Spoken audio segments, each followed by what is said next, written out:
शेतकरी मित्रांनो, मी कृषी मित्र रुपेश पाटील ॲडव्हान्स कंपनीकडनं आज आपण परत एकदा आपल्या मक्याचा प्लॉटवरती आलेलो आहे. मित्रांनो, बघू शकता या मक्याला जे बेसोड डोस आपल्या या शेतकऱ्यांनी घेतलेले आहेत ते त्यांचे दोघं डोस कंप्लीट झालेले आहेत. परंतु जर आपण मक्याचा दांडा बघितला तो अगदी बारीक आहे, म्हणजे मिडियम साईजचा आहे, कमकुवत आहे. याच्यानं काय होतं, मक्याचे जे कणीस आहे त्याची साईज तुम्ही बघू शकता अल्प प्रमाणात आहे. म्हणजे जी मक्याचं आपलं जे कणीस पुरेपूर भरलं पाहिजे ते पुरेपूर भरलं नाही. याचं कारण काय होतं मित्रांनो, मक्का हे असं पीक आहे ती खाली अन्नद्रव्य जे काही असतं ते सर्व ऑपटेक करून घेतं.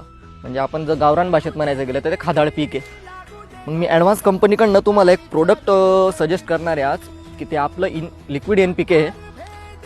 ॲडव्हान्स पेस्टिसाईडचं फर्टिस्टार 05535. याच्यात 55% फॉस्फरस आणि 35% पोटॅश आहे. याच्यानं काय होतं मित्र, हे सोडियम क्लोरीन मुक्त असल्याने हे जमिनीत जे काही पडू नये त्याला ऑपटेक करून मक्याला पूर्णपर फायदा करून देतं.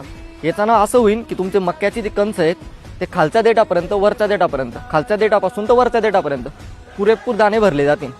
याच्यानं आपल्या उत्पादनात नाहीत तरी कमीत कमी 25 ते 30% वाढून. धन्यवाद.